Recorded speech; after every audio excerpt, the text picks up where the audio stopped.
Sophie Durocher. Un savoureux mélange artistique de culture et d'information. Montréal pue. Et ça pue partout. Partout, là, dans tous les quartiers. J'entends déjà les gens rire dans leur voiture. Tout le reste n'est que fumisterie. Donc, on veut un monde qui sent l'eau de Javel.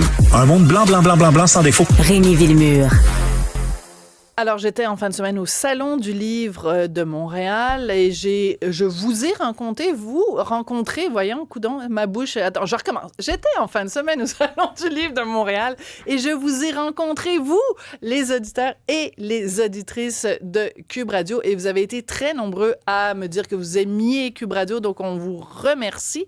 Et parmi vous, beaucoup des gens qui sont venus me voir me disaient « C'est donc bon, la chronique de Rémi Villemure. » Ben, vous avez du goût.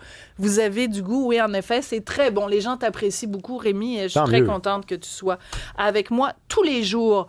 Dis-moi, un professeur de l'UQAM, c'est rare qu'on parle de l'UQAM en bien.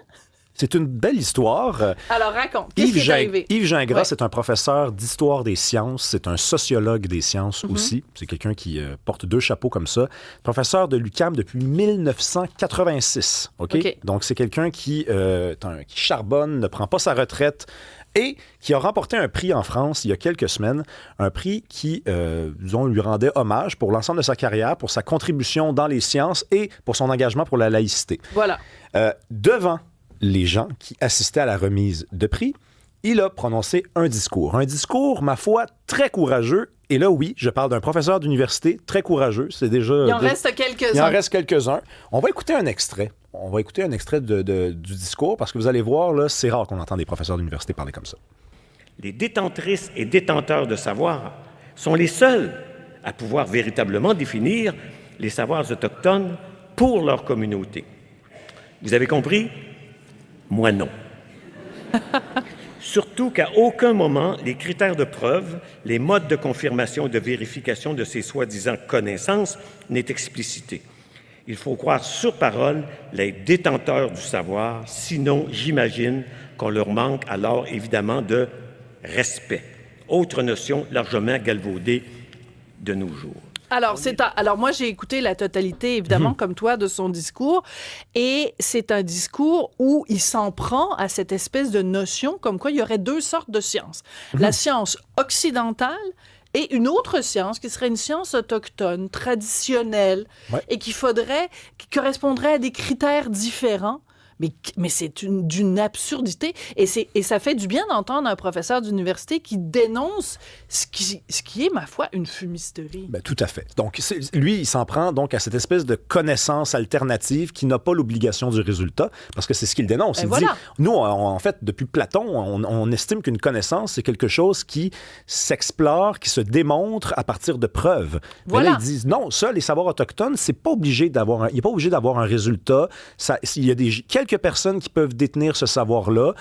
Si vous travaillez puis que vous faites des expériences, ça ne veut pas forcément dire que vous allez être capable de pouvoir posséder ce savoir-là. Voilà. Donc là, lui, il critique ça. Et moi, j'écoutais ce professeur-là et je t'avoue, Sophie, que des fois, je suis cynique. Là, lundi, par exemple, et je me disais, pourquoi encore un professeur d'université aux portes de la retraite qui se permet de dire des choses pareilles? Puis après, tu sais, je pense que c'est pas un bon exemple, Yves Gingras, parce qu'Yves Gingras a toujours été assez courageux, OK? D'accord. Mais...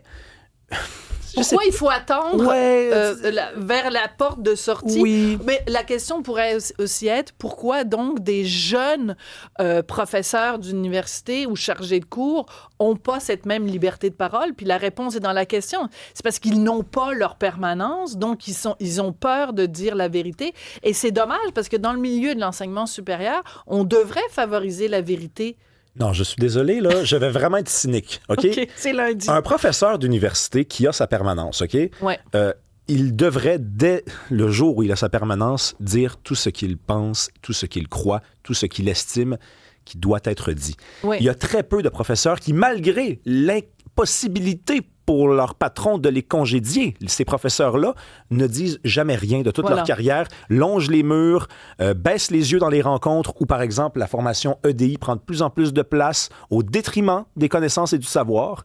Moi, je suis désolé, mais je reçois des messages des fois de professeurs, professeurs d'université qui me disent « On écoute ce que tu fais, c'est bon, bravo d'être allé dire ça. » Puis moi, j'ai toujours envie de dire « Mais vous savez que moi, si je fais une mauvaise chronique, là, ça se peut qu'on me rappelle pas. Absolument. Moi, j'ai pas de fonds de pension. Non. J'ai pas de sécurité d'emploi. J'ai pas ma permanence. T'as pas de congé payé, D'ailleurs, t'as pas ça de n'existe vacances, pas, t'as la pas de permanence. REER. Non. Puis ces professeurs-là, eux, sont assis déjà sur un très bon salaire, mais sur une sécurité d'emploi. Et en plus, ce sont des intellectuels. Voilà. C'est-à-dire que je sais pas, je prends pas n'importe quelle personne qui a une sécurité d'emploi puis je dis, vous devriez dire ce que vous pensez. Ce sont des intellectuels. Ce sont des esprits. Ce sont des gens qui doivent faire preuve de courage, qui doivent défricher, qui doivent explorer et qui n'en ont pas. Voilà. Ou alors qui en ont très peu souvent. Donc, Yves Gingras vient comme défaire un petit peu cette idée-là, mais ça va prendre... Autrement dit, ce que tu dis, c'est qu'il devrait y avoir plus d'Yves Gingras. Et je tiens à préciser qu'il n'est pas en train de dire que les notions traditionnelles de soins ou de spiritualité, que ça n'a pas sa place. Ce qu'il dit, c'est on ne peut pas opposer un supposé savoir occidental et un supposé savoir autochtone comme si il y avait deux sciences. La science, c'est quelque chose que tu peux reproduire, que tu peux tester, que tu peux expérimenter. Et l'exemple qu'il donnait, que j'ai adoré, c'est, il dit, par exemple, la saignée. Pendant 1000 ans, dans l'histoire de l'humanité, on a soigné les gens en leur faisant une saignée. Hein. On voit ça dans les pièces de Molière. Donc, ça va pas bien, Monsieur Villemur. On va prendre, je sais pas, une lame de rasoir, on va vous faire couler du sang. Mais c'est donc la science occidentale a évolué. Et c'était un traitement traditionnel. Donc, est-ce qu'on peut être critique des traitements autochtones de la même façon qu'on l'est avec la science traditionnelle qui, elle, évolue?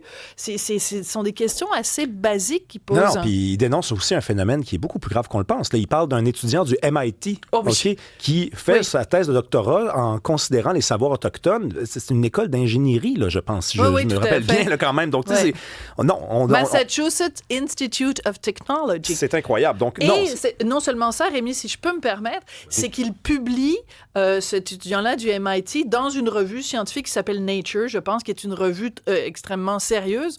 Donc, on lui laisse dire des espèces de sornettes, là. Ben oui, tout à fait. Donc, c'est un monsieur courageux, monsieur Yves Gingras, donc il devrait y en avoir plus de gens comme lui. Sais-tu quoi? Il te reste encore une minute pour... je pensais qu'on finissait à 54h30. Ben non, avec le nouvel horaire, on finit à 56. L'information s'est pas rendue. Ça fait du bien. Ça fait du bien. Moi, j'espère, OK, que demain, je ne serai pas aussi cynique et qu'il y aura un mouvement, parce que je pense que les choses sont quand même en train de bouger. Là, on se parle beaucoup de l'entreprise qui se débarrasse des politiques EDI, de la grande entreprise.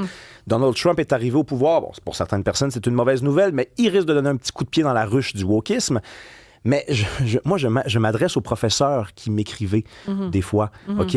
Faites preuve de courage. Vous risquez rien. Vraiment, vous risquez peut-être de vous faire un petit peu mal regarder par vos collègues, mais allez-y, OK? C'est pas aux jeunes qui sont sur la sellette et sur le grill de faire ce que vous devez faire. Finalement. Absolument. Et puis, quand on regarde quand même ce qui s'est passé à l'Université d'Ottawa avec toute l'affaire de Madame Lieutenant Duval, qui a des courageux professeurs, je pense à Marc-François Bernier et d'autres. Oui. Et puis, il y en a d'autres qui ont dit « Ah, mon Dieu, c'est des dons ben épouvantables. » Donc, alors, c'est la place pour un débat d'idées, l'université. Dites le fond de votre pensée. Arrêtez d'être hypocrite. Dites le fond de votre pensée, puis ayez des couilles. Oui. Merci. À demain. Bye bye.